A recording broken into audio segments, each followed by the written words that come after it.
যে মারা গেছে ইনি কি হয় আপনার?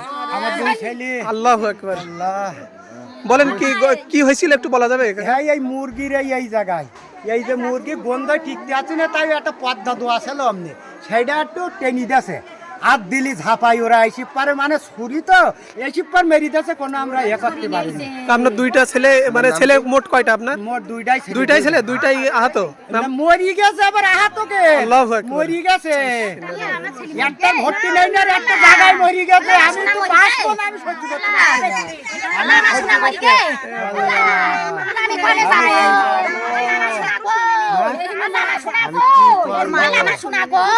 আমি কনে যাব, আমার শোনা দে তুই কনে যাব, না শোনা দে তুই কনে যাব, না শোনা দে তুই, আমার শোনা দে কোনো লাঠি ঠুঙা কিছু নেই। দর্শক, আপনারা যেমন দেখছিলেন যে এই পরিবারের যে বাবা এবং মা, তার দুইটা ছেলেই মানে একটা ছেলে জায়গায় মারা গেছে আর একটা সম্ভবত হাসপাতালে, এবং সেটা হয়তো টিকবে না। আমরা যেমনটি দেখছিলাম, তো এই রোজা রমজানের মাসে এদের ফাঁসি চাই। আরো গ্রামের কটা বিএনপির বড় নেতা আছে, থাক না বলি আমরা, বড় নেতা কটা আমরা যেটা শুনলাম যে হতাহতের পরিবারের পক্ষ থেকে শুনছিলাম এইখানে যে মুরগির ঘর আছে, এপাশে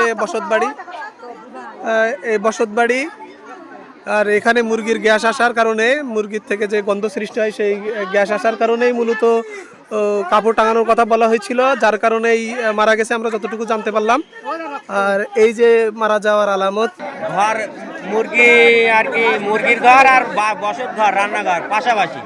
এখন ওরা গন্ধই ভাত খাতে পারে না বা থাকতে পারে না, বলা হয়েছে একটু পর্দা দিয়ে এ করতে, কিন্তু আজকে হঠাৎ দুপুরে খাওয়ার সময় বলছে একটু পর্দাটা নামাই দিতে, দেয়নি, আরো পর্দা উঠাই দিয়েছে।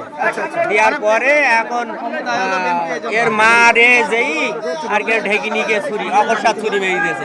আর ক্ষমতা দেখাই যে ক্ষমতা আলি তোদের এর মার্ডার করবে, এই করবে, সেটা আজকে বাস্তবায়িত হলো। যে মানে এই হত্যাকাণ্ড ঘটাইছে তার নাম কি? আরিফ। আর যারা মারছে যাদেরকে, তারা কি মারা গেছে? দুইজন, একজন মারা গেছে জায়গায়, আর একজন 4 জায়গায় ফেরত দিয়েছে, এখন সাতক্ষীরা নিয়ে গেছে, এখন কোথায় আছে বলতে পারি না। যারা মারা গেছে বা আঘাতপ্রাপ্ত হয়েছে তাদের নামটা একটু যদি বলতেন। যে মারা গেছে ওর নাম ইব্রাহিম, যিনি এখন আপাতত ডিগ করছে ওনার নাম রুলামিন। আপনারা এই জায়গায়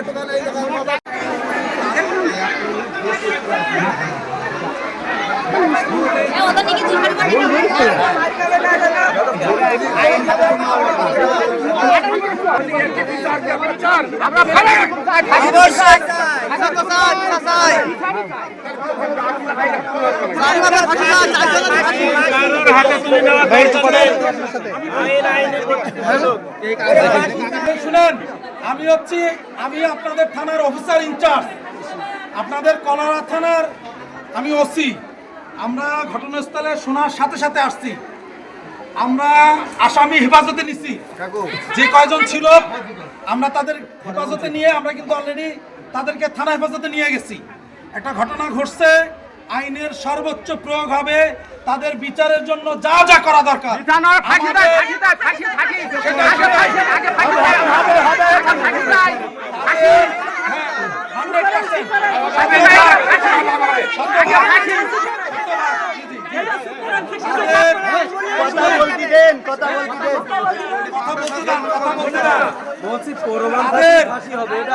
বিচার মানে আপনার ফাঁসি যদি বলেন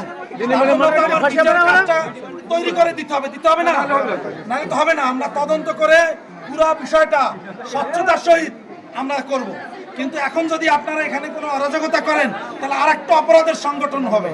কারণ আমি আমার ভাই হারাইলাম বা সন্তান হারাইলাম, আবার আমি যদি অপরাধ করি তাহলে আমিও তো অপরাধী হয়ে গেলাম, ঠিক না? তারা তো একসময় জামিনে আসবে বা একসময় বা তাদের পক্ষ থেকে কেউ এই বিচারে এই যে অন্যায় ঘটবে সেজন্য তারাও তো মামলা করবে। তা আমরা সেই সুযোগ দিব কেন? সেই সুযোগ আমরা দিব না। ঠিক আছে, এই জন্য আপনারা শান্ত থাকেন। আমরা আসামি গ্রেফতার করেছি, আমরা যা করা দরকার করব, তাদের আইন হাতে সোপর্দ করব, কিন্তু আপনারা আইন হাতে তুলে নিয়েন না এবং আসামিদের কোনো সম্পত্তি নষ্ট করেন না, তাহলে সেটা আর একটা অপরাধ হিসাবে বিবেচিত হবে। ঠিক আছে, দয়া করে আপনারা শান্ত থাকেন, এবং যার যার রোজার মাসের একটা পবিত্রতা তারা রক্ষা করে না, কিন্তু আমরা করব। যারা মারামারি হানানি করছে তারা রোজার পবিত্রতা রক্ষা করে নাই, তারা মানবিকতা দেখে নাই, তারা অপরাধ করছে, কিন্তু আমরা যেন না করি। এটা সকলের প্রতি আমার হাত জোর করে অনুরোধ, আপনারা যার যার বাড়ি যান, আমরা পুরো বিষয়টা আমরা দেখতেছি। ধন্যবাদ সবাইকে।